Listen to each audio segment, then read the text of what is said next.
Amén. El ministerio se caracteriza también por la presencia de aflicciones. Jeremías lo tiene presente y por eso tiene una queja. No tiene temor de expresarla, la expresa.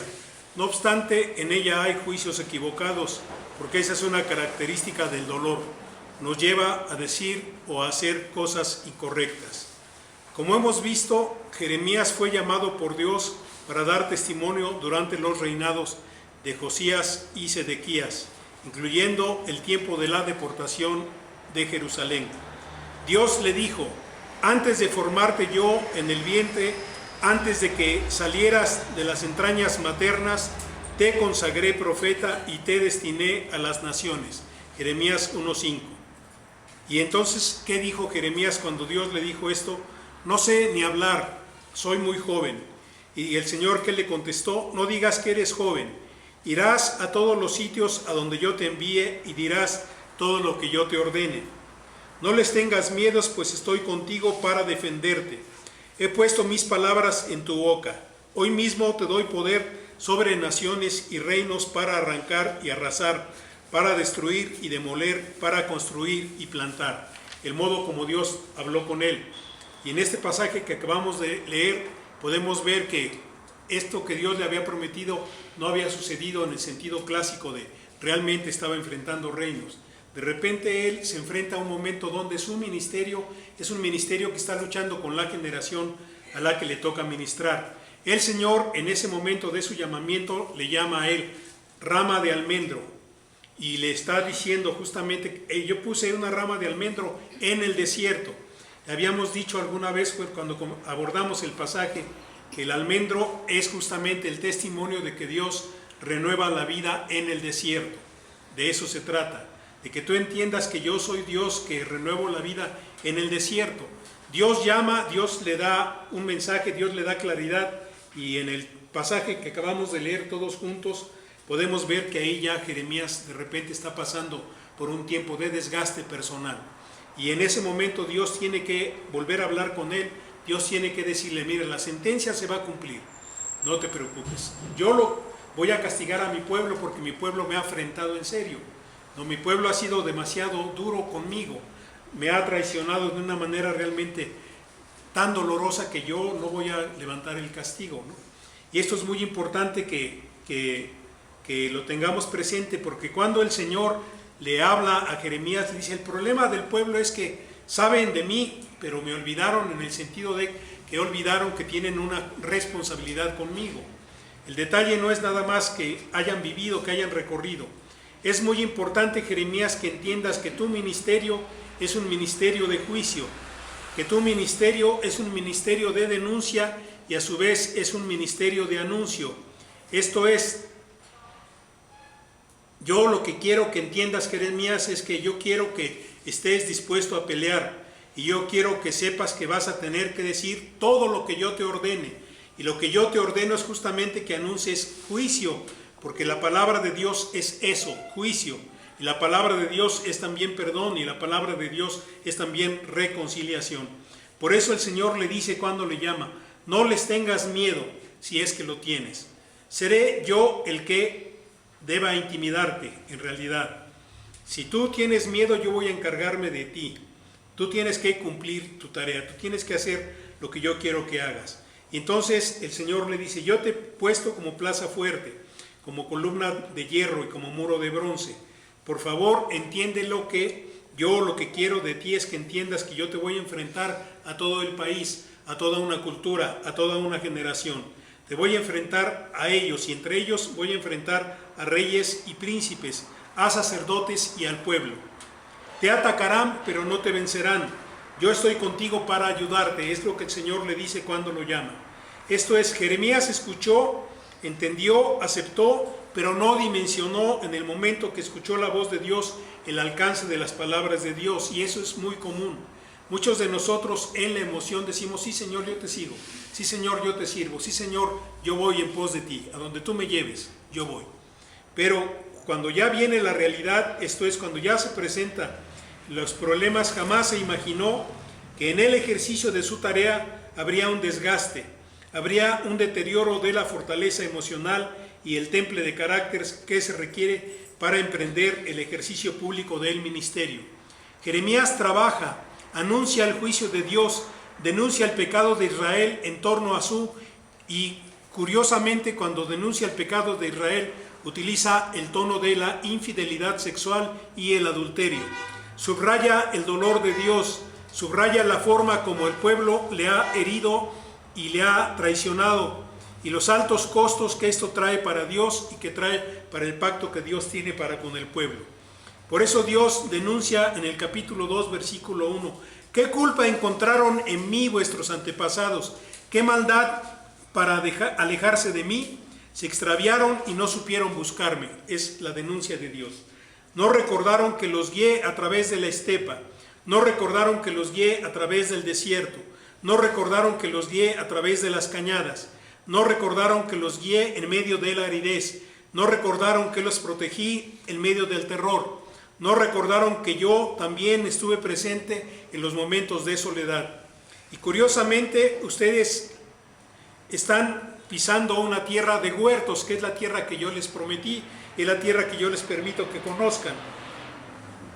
El detalle que Dios tiene para con su pueblo es que no supieron aprovechar la gran riqueza de mi presencia entre ustedes. Antes, al contrario, llegaron, habitaron ahí, pero no cumplieron sus ministerios. Y más bien, lo más triste es que Dios dice, comenzando por los sacerdotes. A Dios le duele mucho cómo el pueblo de Israel se olvida de él, de su pacto, de su compromiso y de su manera de estar presente. Y es muy interesante porque Dios, cuando está hablando con Jeremías, le dice, pregúntale a mi pueblo si es común que los pueblos se olviden de sus dioses. Pregúntale a mi pueblo si es costumbre de los pueblos de aquella época, porque es lo que pasaba en aquella época. Todo lo que parecía bienestar para un pueblo siempre era agradecerle a los dioses en los cuales creían. Y pregúntenle a los pueblos de la tierra si ellos acostumbran olvidarse de sus dioses. Sin embargo, dice, mi pueblo cambió mi gloria por cosas inútiles. Mi pueblo me cambió a mí, fuente de agua viva, por pozos agrietados y secos. Y esto es muy fuerte porque Dios está realmente contrariado, que tiene que invocar la historia de los pueblos y la historia de la cultura. Y entonces Dios hace la pregunta, ¿hay alguien tan insensible y tan extraviado como ustedes? Y la encomienda de Jeremías es justamente esa. Toca, alcanza y altera las emociones del profeta. Esto es, no se puede hablar de Dios, y eso lo aprende Jeremías, sin consecuencias personales, sin afectaciones personales. Y no es un asunto técnico, es una experiencia vital cuyo contenido alegra, asombra, pacifica, transforma, porque hablar de la palabra de Dios recorre la mente, recorre la emoción, recorre el pensamiento del mensajero y al mensajero mismo. Si Dios le llama a predicar a usted, hermano, hermana, o le llama a ejercer un ministerio, es importante para que usted tenga presente eso, que el ministerio que Dios le pida que usted ejerza va a alterar necesariamente su manera de pensar, su manera de sentir y su manera de vincularse con los demás, inclusive su manera de entender su propia vida. Si Dios le llama a predicar o a ejercer un ministerio, prepárese. Dios va a impactar su vida, Dios va a impactar su emoción, Dios va a impactar su pensamiento, Dios va a impactar su persona toda, Dios va a transformar su carácter, le va a enseñar humildad, le va a enseñar fe, le va a enseñar sencillez, le va a enseñar confianza, le va a enseñar dependencia, con especial énfasis en la santidad personal que usted debe tener si Dios le llamó a ejercer un ministerio.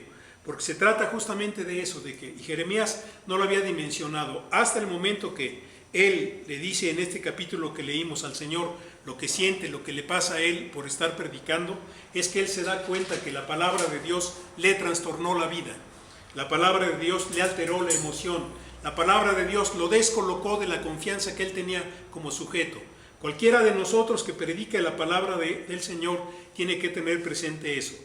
En este momento recuerdo que en una ocasión platicando con Juan Stam, que es un hermano nuestro de ascendencia holandesa, que vive en Costa Rica hace muchísimos años, visitó la Ciudad de México invitado por los hermanos adventistas. Me acuerdo que en esa ocasión nos convidamos a comer, comimos juntos.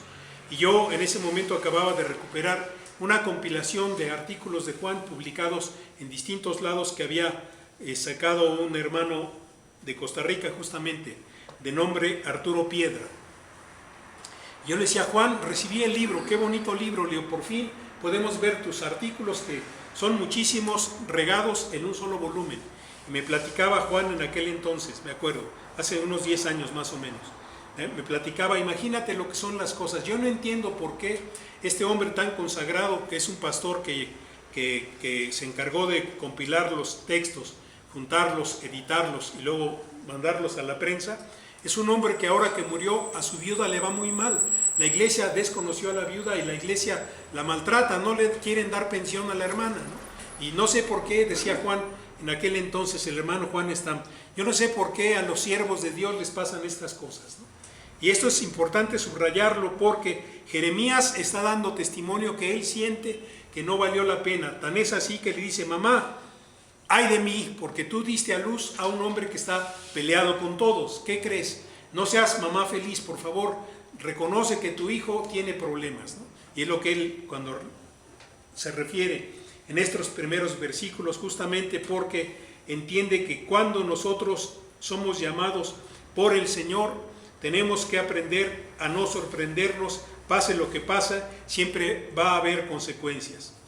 Esto es porque la palabra de Dios perturba por su dureza, la palabra de Dios perturba por su firmeza, la palabra de Dios perturba por su claridad, la palabra de Dios perturba por su trascendencia. Si yo la predico, yo tengo que entender que me va a perturbar en la palabra dura del Señor, en la palabra firme del Señor, en la palabra clara del Señor y en la trascendencia y el alcance de esa palabra.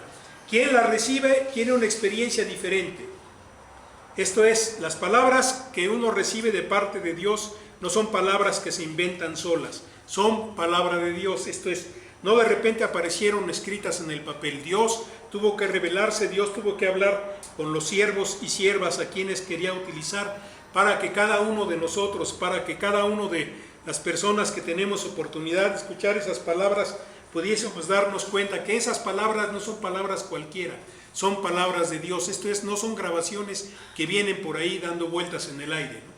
Es palabra de Dios que no existía hasta que Dios la pronunció, palabra de Dios que no era posibilidad hasta que Dios la enunció. Y en ese sentido es importantísimo que nosotros tomemos en cuenta que cuando el Señor nos pide que prediquemos su palabra, que tengamos claro que es una palabra que perturba en su dureza, que perturba en su firmeza, que perturba en su claridad y perturba en su trascendencia. Quien la recibe tiene una experiencia diferente. Decíamos, es importante que nosotros tomemos en cuenta que la palabra de Dios las palabras de Dios no son producto de un ejercicio semántico. Esto es, no dependen de una fonética, lo que quiero subrayar, sino dependen de lo que Dios quiere hacer en la realidad humana, depende de lo que Dios quiere hacer en el cosmos. Esto es, no necesita un aparato fonético para mostrar su palabra. Dios habla porque quiere dar a conocer su propósito. Y en ese sentido, la palabra que Jeremías ha predicado es palabra que tiene como origen la iniciativa de Dios. Y en ese sentido, su origen rebasa toda realidad material. Su fuente es ajena al cosmos, porque no hay un espacio en el cosmos de donde se haya generado la palabra de Dios. Es desde el corazón mismo de Dios que se genera su palabra. Y esta palabra recorre toda realidad, incluyendo la realidad cósmica. De tal manera que yo leo la palabra de Dios y la palabra de Dios me toca. Leo la palabra de Dios y la palabra de Dios me altera. Leo la palabra de Dios y la palabra de Dios me sacude. Leo la palabra de Dios y la palabra de Dios me transforma. Leo la palabra de Dios y la palabra de Dios me hace temblar inclusive. Es mucho más que una experiencia emocional o psicológica. Hay una suerte de desgaste, de exposición de mi condición toda. Si mi persona, mi tiempo, mi pensamiento, mi sentir, mi razonar y mi explicar el mundo, inclusive mi forma de sazonar la vida cotidiana, es transformada cada vez que yo leo la palabra. Y yo tengo en ese sentido que tener claro que la palabra de Dios que me es dada para que la predique tiene un propósito, busca una respuesta de fe, una respuesta desde el corazón, una respuesta desde la voluntad, una respuesta desde el centro de la vida. Y entonces yo debo tener presente que debo hacerme la pregunta cada vez que predico la palabra: ¿cómo siento y cómo explico la vida que Dios quiere? ¿Cómo entiendo la vida y cómo entiendo que el Evangelio me transforma, desafiando mi condición, desafiando mi visión del mundo e invitándome a diversos ajustes físicos, económicos e ideológicos? La palabra de Dios también denuncia mis pequeñas infidelidades.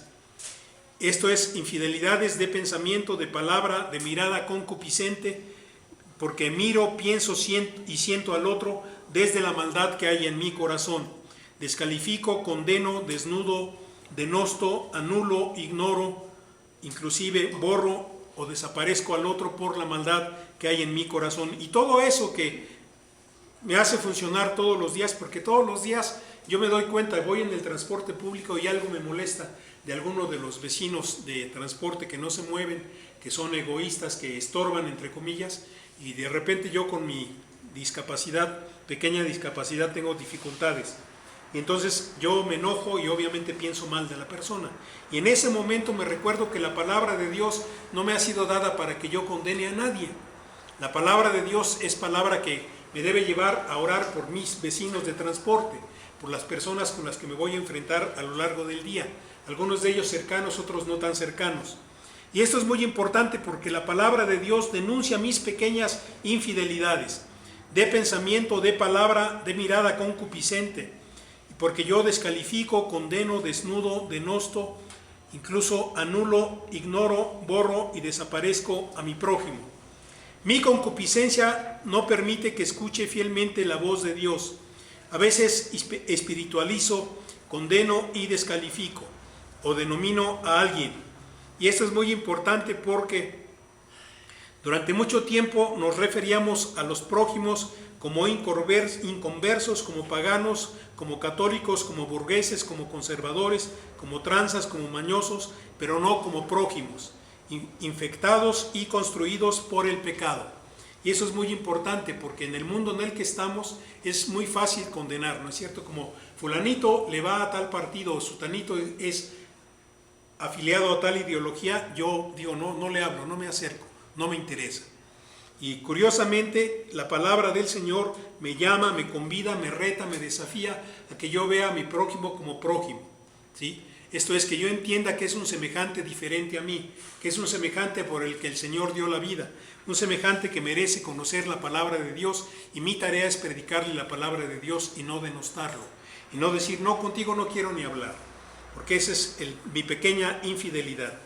A todo ello se enfrenta Jeremías, y junto a ello la experiencia le devuelve que sus contemporáneos no hayan gozo al escuchar la palabra de Dios, no hayan gozo y tampoco se sienten interpelados por la palabra de Dios. Antes, al contrario, se enojan y reaccionan contra el mensajero. Por eso el Señor le dice, ¿qué crees? Este pueblo, comenzando por los sacerdotes, se ha olvidado de mí. Imagínense lo tremendo que es ser portador de la palabra del Señor y hablarle a un pueblo cuya cultura teológica es abundante, y que el pueblo por esa cultura teológica diga, a mí no me expliques. No, hemos encontrado hermanos, no hermano, no me predica el Salmo 23, ya me lo sé, se lo repito. Es más, siquiera hasta en hebreo se lo repito, porque hay hermanos que tienen esa característica luego. Me acuerdo mucho cuando estuve hace 3 años allá por Campeche, llegué a una iglesia pequeñita ahí en Campeche, pequeñita en población, pero grande en historia, ya con muchos años de recorrido. Me acuerdo mucho que yo estaba dando unos cursos que me invitaron a dar. Estaba yo hablando en una tarde-noche en aquella ocasión. No me olvido de una familia, llegan 4 personas adultas y uno de ellos así con una arrogancia sorprendente, ¿no? Nada más por cómo se siente y cómo miraban los hermanos. Yo dije, el típico que va a llegar a decirme, yo he leído el original, y tal cual. Terminé mi clase y vino, y hermano tal versión, y hermano tal otra cosa, ¿no? Me cita justamente porque hay a veces quienes piensan que la palabra del Señor nada más debe ser revisada desde la erudición y no debe ser revisada desde cómo confronta mi vida, cómo me está convocando Dios a que yo cambie mi actitud. Y me dice, es que aquí son puros ignorantes, hermano, me dice, ¿no? ¿Ya se dio cuenta que son bien ignorantes? Era el comentario del hermano. Y pues mira, realmente a mí no me inquieta eso. A mí me inquieta lo que Dios quiere que hagamos usted y yo. Porque el conocimiento que usted tiene es para que esta iglesia sea más próspera, para que esta iglesia tenga finalmente un ministerio más sólido, porque tenía esa característica. Y entonces aquí Jeremías se da cuenta que la generación a la que le predica no haya gozo al escuchar la palabra de Dios, ni haya gozo porque se siente interpelado, convocado por la palabra de Dios. Antes, al contrario, a Jeremías le repercute emocionalmente que los hermanos se enojan y reaccionan contra el mensajero. Jeremías era un hombre sensible y le afecta la palabra de Dios en su ejercicio ministerial. Esto es, Dios le conmueve, Dios le sacude, Dios le transforma, Dios le da calma, Dios le llena de promesa. Y sus contemporáneos lo rechazan, sus contemporáneos lo critican, sus contemporáneos lo atacan, sus contemporáneos lo maldicen, lo expulsan, lo interpelan, lo interpretan mal, lo descalifican, y eso perturba profundamente la emoción del profeta. Por eso el profeta entiende que en esa oración que él le da al Señor, le dice: tú eres un pozo amargo, Señor. Imagínense, ¿no? Cómo está alterada su emoción, que él termina diciendo: eres un pozo amargo. Esto es, Jeremías no es aceptado, no es aprobado, no es bienvenido por sus contemporáneos, no es bien recibido, lo rechazan, lo repudian, lo desdibujan, lo anulan, lo estorban, lo boicotean, lo maldicen, no lo bendicen, se le oponen. Esa es la cosa que a él le cuesta mucho trabajo. Y entonces es interesante reconocer en estas alturas del relato de Jeremías que Jeremías no había asumido con adultez el llamamiento que Dios le dio. Y a lo que me refiero es justamente que uno tiene que entender que para obedecer al Señor uno necesita tener carácter. Y uno necesita tener una circunstancia de fortaleza en su carácter para ir adelante. Dios me lo pidió, lo tengo que hacer. Lo tengo que hacer porque no tengo alternativa. Hace 8 días escuchaba yo a una hermana que es misionera en China, sí. Y la hermana trabaja justamente entre leprosos, ¿no? Y ella nos platicaba lo que ha hecho, el Señor le ha permitido hacer entre leprosos en China. Imagínense, el ex gobierno marxista de China no se da cuenta que hay una mexicana trabajando como misionera porque no les interesan los leprosos, ¿no? Y la hermana trabaja entre leprosos. Y es muy interesante cómo ella decía: yo estoy ahí porque Dios me llevó, yo predico ahí porque Dios me pidió que predicara. El gobierno chino tiene olvidada, porque obviamente siendo un país tan grande hay provincias muy distantes de la capital.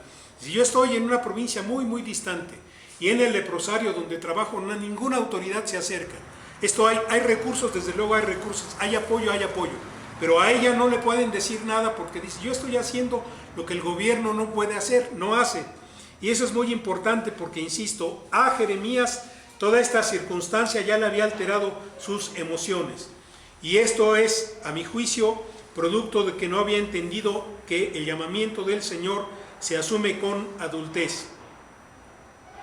Esto es, si nosotros vemos la circunstancia de Jeremías, podemos tener simpatía para con él, podemos tener compasión para con él, podemos tener nuestra oración y amistad para con él o con los hermanos que, como Jeremías, pasan por circunstancias críticas, dolorosas, predican el Evangelio fielmente, pero la congregación con la que trabajan no les corresponde, porque existe esa realidad, hermanos.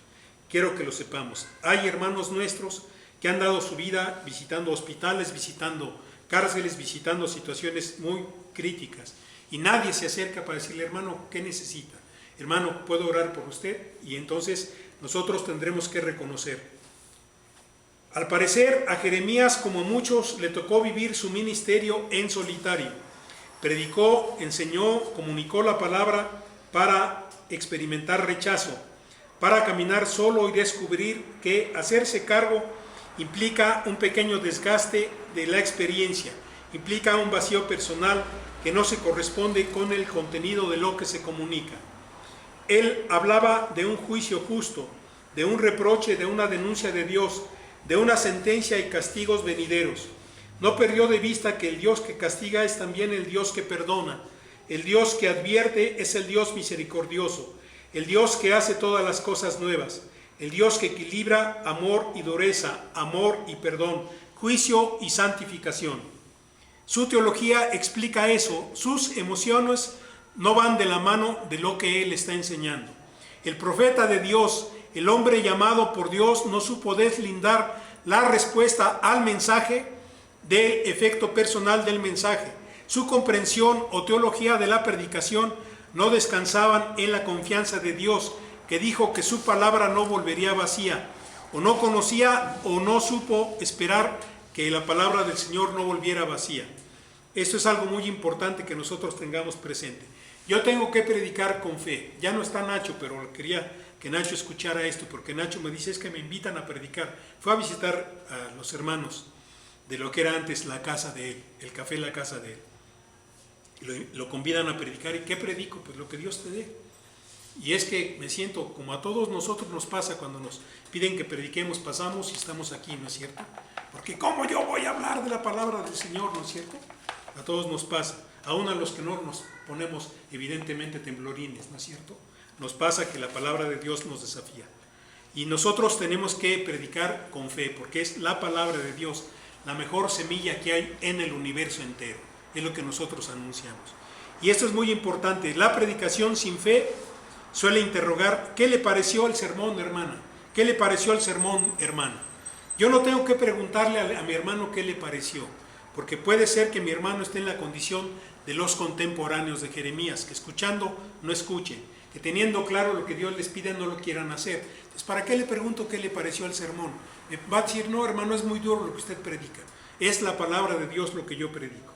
Y en ese sentido, a Jeremías le falló justamente reconocer que es Dios quien habla, es Dios quien toca, es Dios quien redarguye, es Dios quien hace que nuestras conciencias tengan claridad, es Dios quien incomoda nuestras conductas, es Dios quien denuncia nuestra condición, es Dios quien nos advierte y para ello se vale de seres humanos vulnerables, frágiles, arraigados a un contexto, a un tiempo, a una cultura, a un modo de proceder y de sentir. Y la tarea del predicador es menguar justamente para que el mensaje de Dios crezca.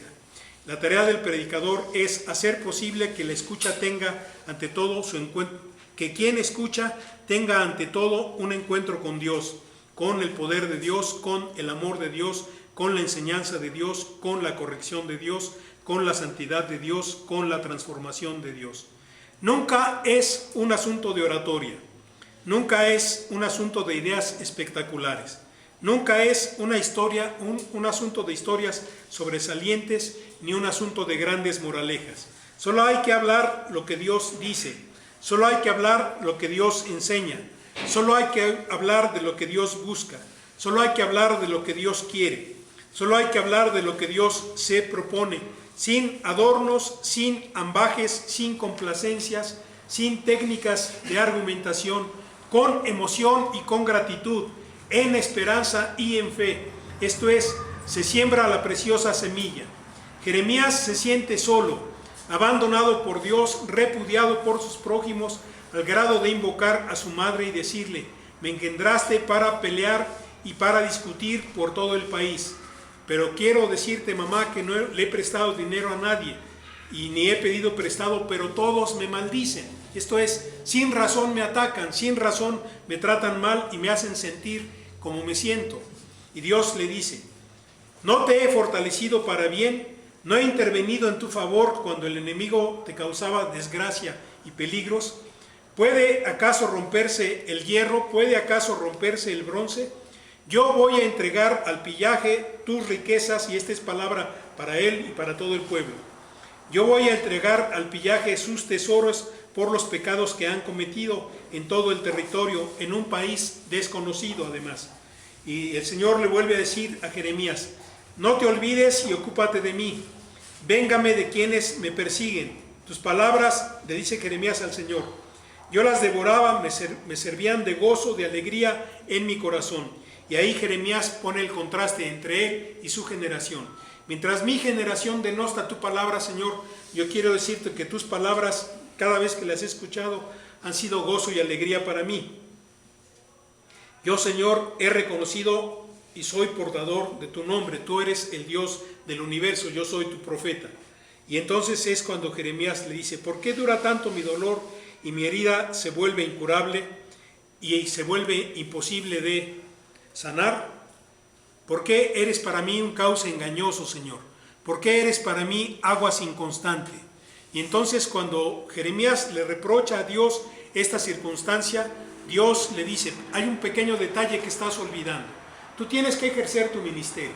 Pase lo que pase, tienes que hacer lo que yo te estoy pidiendo. Suceda lo que suceda, tienes que hacer la tarea, pero sobre todo tienes que tener claro que de lo que se trata, Jeremías, es que ellos se conviertan a ti. Esto es, que ellos se vuelvan como tú eres en tu conducta, en tu ética, en tu manera de ser, en tu estilo de vida. Tú, por favor, no te vuelvas como ellos, porque para que tú estés cómodo, ellos querrían que te vuelvas como ellos, que tú apapaches su inconsistencia, que tú apapaches su pecado, que tú no denuncies su maldad, que no pongas en evidencia el modo como ellos han pervertido la enseñanza que yo les he dado. El desafío entonces es que no te sientas ni alarmado, ni tenso, ni temeroso, ni enojado, ni molesto, ni angustiado, ni frustrado. Al contrario, por favor, siéntete animado, asombrado, entusiasmado, deleitado, feliz. Siéntete complacido, alegre, sereno, contento, descansado, satisfecho, relajado, calmado, y no, por favor, te sientas adormilado. Al contrario, tienes que entender que se trata de que tú halles el gozo y la paz que significa el ministerio que tienes. Que se conviertan ellos a ti, dice la versión 60, y tú no te conviertas a ellos, y eso es muy importante. Porque muchas veces nosotros hemos adoptado estilos de vida muy singulares que no necesariamente tienen que ver con lo que Dios quiere. Esto es, si Dios te llamó y te dijo que ibas a hacer fortaleza, quiere que lo seas. Y por favor, entiende que primero esto que me dices, arrepiéntete. Sí, por favor, cambia. O sea, qué bueno que lo dices porque entiendo tu dolor. Qué bueno que lo dices porque puedo darme cuenta del malestar que te produce ser fiel a la vocación que yo te di. Y eso es algo muy interesante, porque el Señor le tiene que decir, pero por favor no te olvides, yo me voy a hacer cargo de tu ministerio como lo podemos conocer, como lo vamos a poder ver. Dios le dice a Jeremías, yo escucho tu situación, yo me hago cargo de tu queja, entiende y por favor afrenta el tropiezo, afrenta por favor la caída, afrenta por favor esta circunstancia de desilusión en la que te encuentras. Pero por favor, no te conviertas tú a ellos, que ellos se conviertan a ti. Esto es, se trata de entender que el ministerio es irrevocable, que la tarea que Dios me da no me obliga absolutamente en ningún momento, ni me autoriza en ningún momento a poner el talento que Dios me da para su servicio, al servicio ni de una empresa, ni de una idea política o una idea ideológica. Eso es muy importante. Y Jeremías tiene que tenerlo claro. Por favor, te arrepientes y que se conviertan ellos a ti. Tú no te conviertas a ellos. Y eso es muy importante porque en el reino de Dios tenemos infinidad de hermanos nuestros que tienen liderazgos en un montón de posiciones o empresariales o educativas o en otras instituciones. La formación la hizo la Iglesia del Señor. Y quien lo aprovecha es la empresa. Y no está mal. Tienen que vivir de algo. Pero yo creo que a veces hay hermanos nuestros que todo el talento que Dios les dio mientras vinieron a la iglesia lo invierten para decir, voy a ganar más, voy a tener esto, voy a tener lo otro. No que no se valga, se vale. Pero es importante que uno distinga, a ver, ¿qué me ha dado el Señor? ¿Qué me ha permitido el Señor a partir de la formación que me ha dado a lo largo de todos estos años? Porque cada uno de nosotros es heredero y ha recibido la siembra de hermanos valiosísimos que el Señor ha puesto entre nosotros, que nos han dado capacidad de pensar, capacidad de reflexionar, capacidad de entender muchas cosas. Por cierto, Fernando, búscate el libro En busca de Cristo en América Latina de Samuel Escobar, para que conozcas un poquito más de la historia de nuestro continente y de la cristología de nuestro continente. En busca de Cristo en América Latina se llama, que es una revisión desde la época de la conquista hasta nuestros días de las distintas cristologías que ha habido en América Latina, para que no digas que no conoces la historia de tu continente, ¿sí? Estando al alcance de la mano además. ¿Por qué digo al alcance de la mano? Porque en cualquier librero Nada más vas, llegas a la librería y quiero este, busco este y me lo llevo, ¿sí? Entonces, por favor, que no se te pase. Perdón, hermanos. Gracias al Señor. En busca de Cristo en América Latina, Samuel Escobar Aguirre. Bien, el Señor los bendiga, hermanos. Presentemos a nuestro Señor.